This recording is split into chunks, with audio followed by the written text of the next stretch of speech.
Hey tout le monde!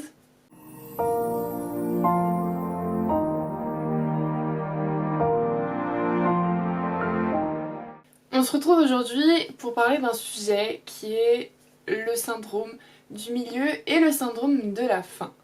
Fin pas F-A-I-M mais fin F-I-N, la fin d'un roman. J'ai eu envie de faire cette vidéo sur le syndrome de la fin puisque Christelle Lebailly a sorti une vidéo sur le syndrome du milieu. D'ailleurs je vous invite à aller voir sa vidéo qui est très intéressante.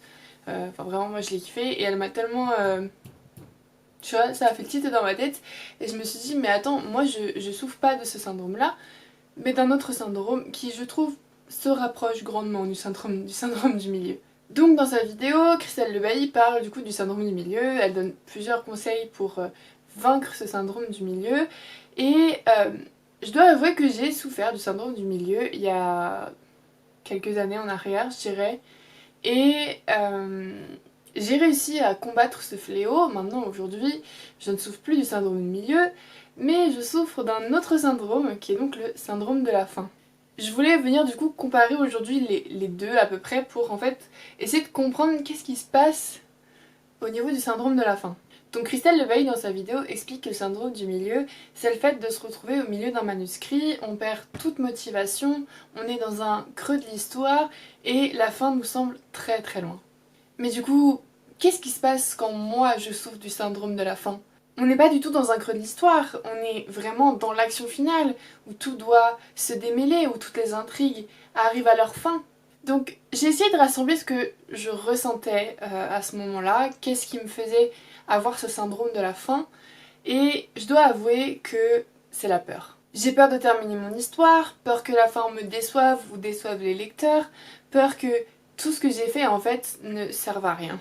C'est très étrange comme sentiment, on est partagé entre l'euphorie de la fin, l'excitation, voilà, de mettre le point final, et en même temps cette peur de mal faire et cette peur de terminer son histoire en fait. Je dirais que quand j'approche d'une dizaine de chapitres de la fin, je remets tout en question. En fait, je crois que j'ai tout simplement déplacé mon syndrome du milieu à la fin. C'est à ce moment-là que je commence à douter de mon histoire, de l'intérêt que pourrait porter le lecteur, de tout. En fait, je doute de tout à la fin et pas au milieu. C'est très étrange et j'ai envie de tout réécrire alors que il me reste quoi 5 chapitres. C'est à ce moment-là que je commence à douter de mon histoire, de mes personnages, de mon intrigue. Je doute même de la fin. Je me demande s'il faut pas que je la fasse moins dramatique, plus triste, que je tue moins de personnages ou plus. J'ai envie de tout reprendre et de tout recommencer. Et ce qui devait arriver arriva, j'abandonne. Je mets mon manuscrit de côté alors qu'il me reste littéralement 4 chapitres avant de le terminer. Je me lance à corps perdu dans un nouveau projet et je laisse celui-là complètement de côté. Et puis 2-3 semaines plus tard, j'y repense, je me dis que c'est bête de m'être arrêtée là alors que il me reste pas beaucoup à écrire pour mettre le point final. Alors l'idée fait son bout de chemin, je rouvre mon manuscrit, je réfléchis, je regarde où j'en étais et je me lance. Et là il se passe un truc trop bien, c'est l'engouement du retour. Je suis super contente de retrouver mes personnages, super contente de retrouver mon intrigue. Souvent j'enchaîne les chapitres et surtout j'essaie de mettre le plus loin possible cette peur tellement stupide et j'y vais. Et surtout je pense que cette pause m'a été énormément bénéfique. Ça m'a aidé à prendre du recul, à analyser la situation et tout simplement me dire que il faut que j'y aille. Que c'est 100% stupide d'abandonner maintenant. C'est comme un marathon, quand il te reste plus que 1 km à parcourir, c'est stupide d'abandonner. Alors j'essaye d'arriver à ce kilomètre, le dernier chapitre. Alors là, moi c'est le moment où l'engouement repart à la baisse. Le dernier chapitre est hyper dur pour moi à écrire. Pourquoi? Je ne sais pas. C'est la peur, c'est vraiment le moment. Je sais que c'est la fin. Puisque je sais combien j'ai de chapitres, puisque je suis une architecte. Enfin, je construis énormément mes intrigues. Du coup, je sais que c'est là. Je sais que c'est ce chapitre-là. C'est la fin. C'est pas la surprise de me dire ah, bah c'est fini.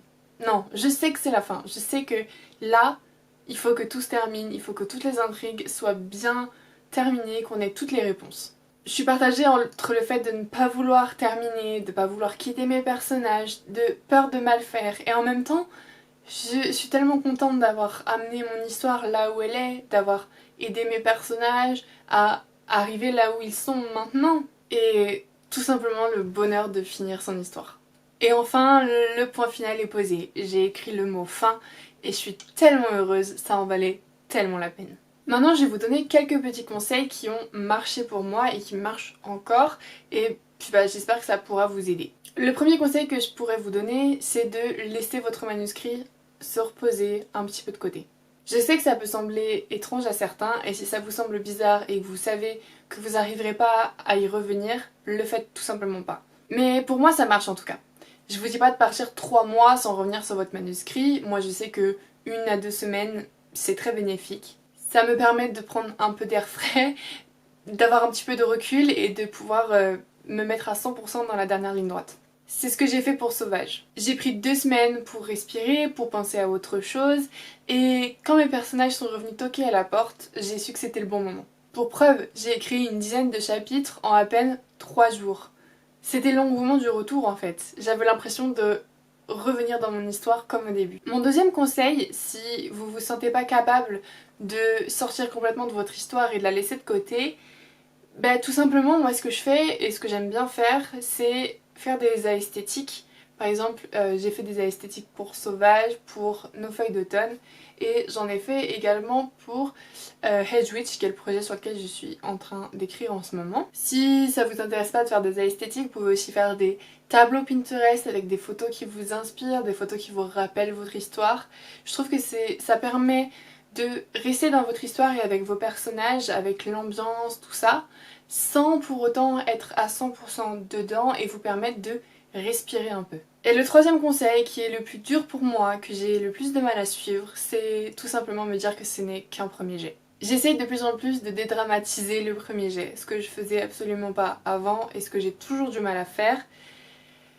Pour moi, c'est trop dur de pas revenir en arrière et pourtant je me force vraiment à ne pas le faire. Ce n'est que le premier jet et quand j'ai quelque chose qui me vient en tête, je l'écris sur un carnet ou sur un autre document Word et je note ce que je n'aime plus, ce que j'ai envie de changer, ce que je voudrais rajouter pour ne pas revenir en arrière et ne pas casser cet entrain que j'ai et tout faire partir en cacahuète. Par exemple, pour Nos feuilles d'automne, je me suis rendu compte que j'avais complètement laissé un personnage de côté. On le voit dans les premiers chapitres, et après on n'en entend même plus parler. Même s'il s'en va, il est toujours présent quand même. En plus, c'est un personnage qui est quand même assez relié à un de mes personnages principaux, et je me suis dit, il faudrait que, même si je le fais pas revenir puisqu'il s'en va, même si je le fais pas revenir, il faudrait que quand même on garde un lien avec lui, qu'on sache ce qu'il devient.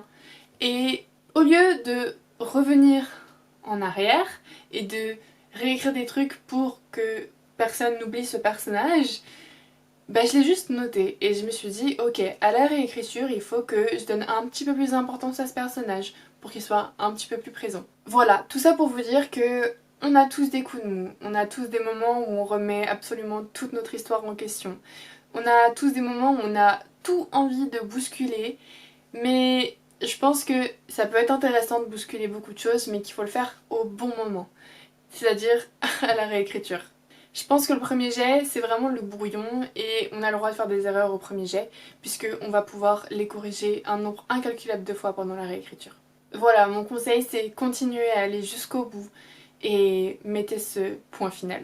Bon voilà, c'était une petite vidéo un petit peu plus sérieuse que ce que je fais d'habitude et puis j'espère que ça vous aura plu et continuez à écrire, profitez et à la prochaine.